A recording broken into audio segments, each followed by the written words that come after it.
आगरा में कथावाचक देवकीनंदन ठाकुर ने कहा, हमें जामा मस्जिद में करनी है भागवत कथा।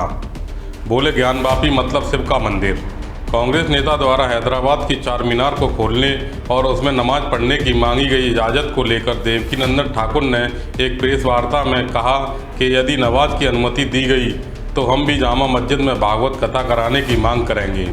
आगरा आए देवकीनंदन ठाकुर प्रेस वार्ता में मथुरा व काशी में चल रहे मंदिर और मस्जिद के विवाद को लेकर कई बिंदुओं पर विस्तार से अपनी बात रख रहे थे। ज्ञानवापी मस्जिद है या मंदिर, इसको लेकर इन दिनों चल रहे विवाद के बीच 1991 पूजा स्थल विशेष अधिनियम एक्ट को लेकर भी अलग अलग धर्मों के धर्मगुरुओं में बयानबाजी देखी जा रही है। वहीं इस कानून को चुनौती देते हुए कई लोगों ने सुप्रीम कोर्ट में याचिका भी डाली है, जिसमें से एक नाम ब्रज क्षेत्र के प्रमुख संत देवकीनंदन ठाकुर का भी है। देखिए, place of worship in act in 1991 उस समय की सरकार ने एक कानून बनाया कि जो पुरातन स्थिति है 47 से पहले की बाद के, उसमें कोई भी पूजा का स्थल चेंज नहीं होगा। और जहां हम लोग जिस कंट्री में रह रहे हैं वहां पर प्रजातंत्र है, लोकतंत्र है। लोकतंत्र में किसी भी विषय पर किसी व्यक्ति के लिए कोर्ट के दरवाजे बंद नहीं हो सकते। अगर कोर्ट के दरवाजे बंद हो गए तो लोकतंत्र नहीं, भीड़तंत्र हावी हो जाएगा, और अगर भीड़तंत्र हावी हो गया तो ये हम सब के लिए मुश्किल हो जाएगी। लोकतंत्र का दरवाजा हमेशा, कोर्ट का दरवाजा हमेशा लोगों के लिए खुला होना चाहिए। इसलिए हमने एक एप्लीकेशन सुप्रीम कोर्ट में डाली है कि आप हमारी सुनवाई करें। अगर हम गलत हैं तो हमें गलत कहा जाए, अगर हम सही हैं तो हमें सही कहा जाए। और अगर हम सही हैं, अगर लोकतंत्र हमें अधिकार देता है तो हमें ये अधिकार मिलना चाहिए कि हम मथुरा वापस ले सकें, हम काशी वापस ले सकें, और कानूनी तौर पर अगर हमारे पास सबूत हैं तो वो हमारा मालिकाना, मथुरा में तो हमारा मालिकाना अधिकार है ही, उसमें तो किराएदार भी नहीं है वो लोग, तो वो अधिकार हमें मिले। हम कानून पर विश्वास करते हैं, हम संविधान पर विश्वास करते हैं। इसलिए दूसरी, मैंने जिसके लिए आप लोगों को बुलाया है, अभी कुछ समय पहले, 2-3 दिन पहले एक मीटिंग हुई,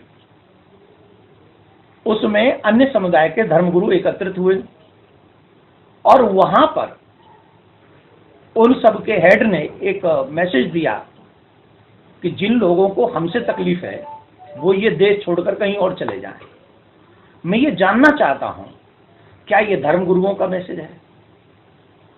क्या वो हमें इस देश से भगाना चाहते हैं? क्या आप सब जितने भी लोग हिंदू हैं, आप ये देश छोड़ने के लिए तैयार हैं? अगर आप तैयार नहीं है, जिन लोगों के धर्मगुरु ऐसे भड़का रहे हों, सोचिए उन लोगों पर क्या असर पड़ेगा।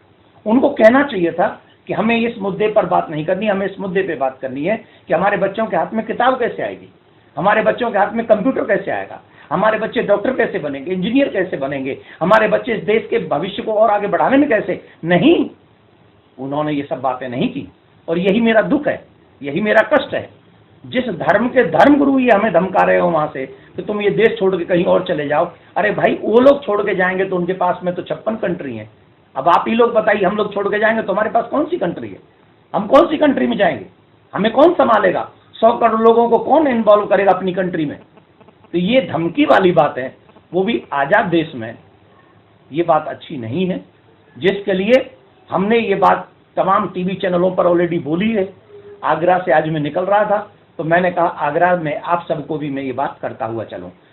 जी, ओबीसी बार बार भड़काऊ भाषण दे रहे हैं, क्या ऐसे भड़काऊ भाषण पाबंदी लगनी चाहिए, कानून सख्त होना चाहिए? मैं तो कोर्ट से एक अपील करना चाहता हूं, जो लोग ऐसे भड़काऊ भाषण अपने समुदाय को भड़का रहे हैं, ऐसे लोगों को राजनीति करने के लिए ऑल लाइफ बैन लगना चाहिए।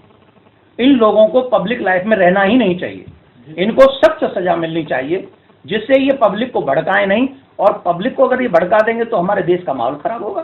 जिस तरह से मदनी ने बयान दिया है, उसके बाद संत अब क्या करना चाह रहे हैं? क्या जो है हिंदू लोगों को आगे सीख देंगे? मैं अपने सनातनी भाइयों से एक ही बात करूंगा, इस समय आधी अधूरी लड़ाई हमको नहीं लड़नी है। इस बार अवसर है, हमें पूरी लड़ाई लड़नी है, और पूरी लड़ाई शस्त्र से नहीं, संविधान से। ये पूरी लड़ाई हम लोग संविधान के माध्यम से लड़ेंगे, हम कोर्ट के माध्यम से लड़ेंगे, और हम लोग अब काशी में कितने पक्के सबूत हैं ज्ञान वापी के। पहला ही शब्द है ज्ञान वापी, ज्ञान का कुआं। अब इन लोगों के यहाँ कहाँ है ज्ञान का कुआं भाई, बताना जरा। यहाँ तो ज्ञान को ये लोग इल्म कहते हैं, इल्म का कुआं नहीं है वो ज्ञान कुआं है।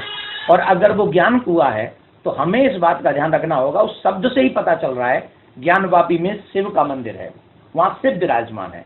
और जहां शिव विराजमान है उसको, और देखो कितना बड़ा हम लोगों के साथ, हमारे साथ कितना बुरा किया गया। हमारे शिव पर ये लोग हाथ धोते रहे, हमारे शिव पर ये पैर धोते रहे, हमारे शिव के ऊपर ये कुल्ला करते रहे, और ऊपर से हमें धमका रहे, ऊपर से हमसे कहा जा रहा है कि तुम निकल जाओ यहां से। कहां जाएंगे हम? ऊपर से कहते हैं हम शरीयत से चलेंगे, संविधान से नहीं चलेंगे। मैं कोर्ट से ये प्रार्थना करना चाहता हूं, सरकार से ये प्रार्थना करना चाहता हूं, इन लोगों के ऊपर सख्त कार्रवाई होनी चाहिए जो शरीयत के हिसाब से जीना चाहते हैं, संविधान का अपमान कर रहे हैं।